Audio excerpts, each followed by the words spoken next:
சிவாய நம. திருச்சிற்றம்பலம்.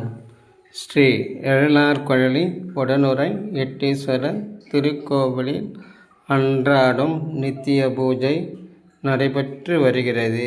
இன்றைய திருமுறை பண்டேன் அடியேன்